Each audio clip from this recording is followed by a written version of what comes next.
Donald Trump announced today that the United States of America will boycott the G20 summit this year, which is taking place in the Republic of South Africa. According to him, not a single American official will be present at the summit. Trump also called for South Africa's removal from the G20. Overall, Trump has recently launched criticism at the African country, insisting that he is almost ready to destroy its government. The government of the Republic of South Africa tried to improve relations with Trump, but despite all diplomatic efforts, relations between the countries only worsened. In August, the United States imposed a 30% tariff on South African exports. These are the highest tariffs in the region. But what is happening, and why does the Republic of South Africa displease Donald Trump so much? And here's the reason which I think would have shocked Nelson Mandela and other fighters against apartheid. Trump publicly accused South Africa of discriminating against the white minority, and earlier this year even claimed that there is a genocide of white citizens happening in the country. The official authorities of the Republic of South Africa strongly reject such claims. But they do have some faults, and we will discuss them with you in this episode.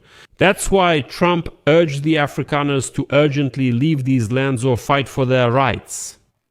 My name is Alexei Pecci. Let's discuss this topic together. But before we start, I ask you to subscribe to this channel, like the video, and leave any comment under this episode. Also, subscribe to my Telegram channel, Peachy News. The link is in the description of this video. There, we post breaking news as it comes in. If you want to support the work of this YouTube channel, you can do so financially with any donation or a paid sponsorship subscription using the links and details in the description of this video. There you'll find Patreon, Buy Me a Coffee, PayPal, bank info, crypto wallets, and YouTube sponsorships. Use any format you prefer. I would appreciate any support from you. Let's figure this out. The United States will boycott the G20 summit in South Africa. And not because Putin won't be there, as Russian propagandists are saying now, but for another reason. Trump insists that there is a genocide of white citizens happening in the Republic of South Africa. Trump stated that no representative of the United States government will participate in the current G20 summit, which will take place in South Africa. According to Trump, this is the implementation. The decision was made because of the discrimination against white citizens in the country. Earlier, Trump had already announced that he would not personally attend the summit dedicated to global economic development issues, and instead, a delegation led by Vice President James David Vance was supposed to attend. Now, after announcing the boycott, the United States is entirely refusing to attend the G20 summit. After all this, Trump writes the following message, quote,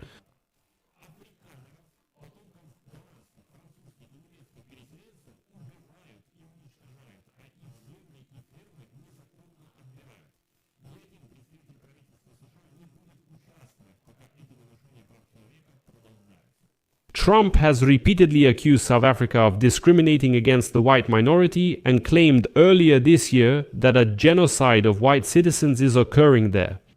The official authorities of the Republic of South Africa say that all of this is nonsense and reject all these claims.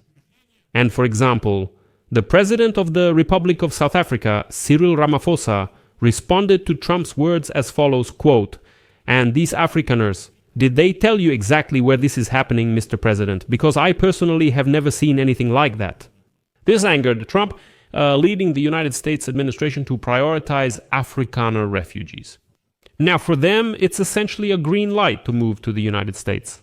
At the same time, United States Secretary of State Marco Rubio also stated that he would boycott the summit in Johannesburg, citing negative developments in the country and mocking the main themes of the meeting, which are solidarity, equality, and sustainable development.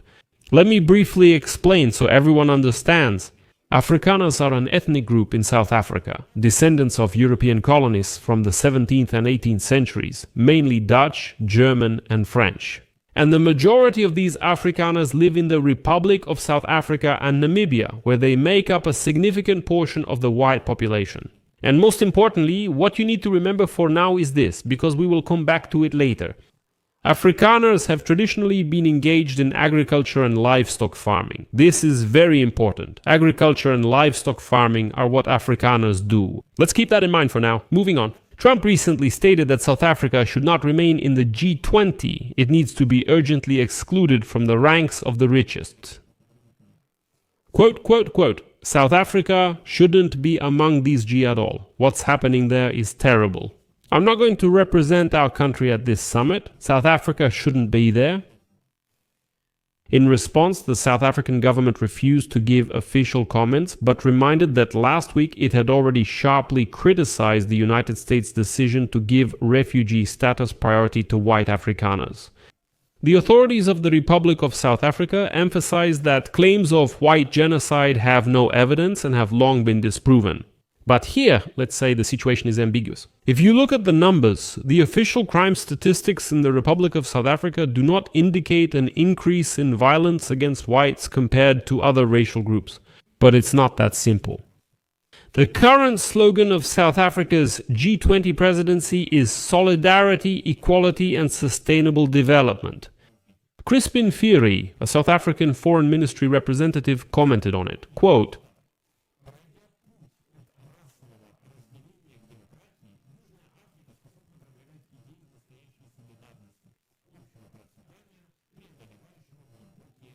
but that's all in words, while in reality things are different. Earlier this year, Trump offered asylum to white Afrikaners, and not without reason, because before that, the President of the Republic of South Africa, Cyril Ramaphosa, signed a law allowing land expropriation without compensation in exceptional cases. And you do remember that Afrikaners are landowners and cattle breeders, right? More than 7% of South Africa's population are white, but it is they who own most of the private farmland. That means 7% of Afrikaners hold quite a lot in their hands. Land that the South African authorities can now simply confiscate without compensation. In other words, they can just say, now we're confiscating this land, leave and go wherever you want.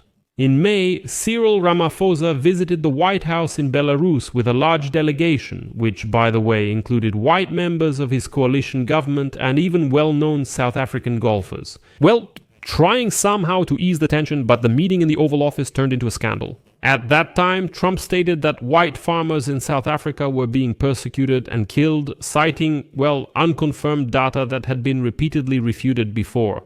Despite diplomatic efforts, relations between the countries only worsened. In August, the United States imposed the 30% tariff on South African exports, the highest in the region. On the other hand, Trump's demands to exclude South Africa from the G20 are unrealistic. Let me remind you, the G20 was created in 1999 after the Asian financial crisis, bringing together countries that account for more than 85% of the world's gross domestic product. It's an informal forum without a legal charter, so there is simply no mechanism for excluding a country from it. The most the United States can do is not invite the Republic of South Africa to the summit. But such an initiative requires the other members' consent. But other participants have rather strengthened cooperation with South Africa, particularly the European Union, which has large financial programs in Africa. They definitely won't abandon South Africa. China will never agree to excluding South Africa. Well, nobody is interested in the opinion of Russians. In fact, there is only one historical precedent. That is the exclusion of Russia from the G8 in 2014 after the annexation of Crimea.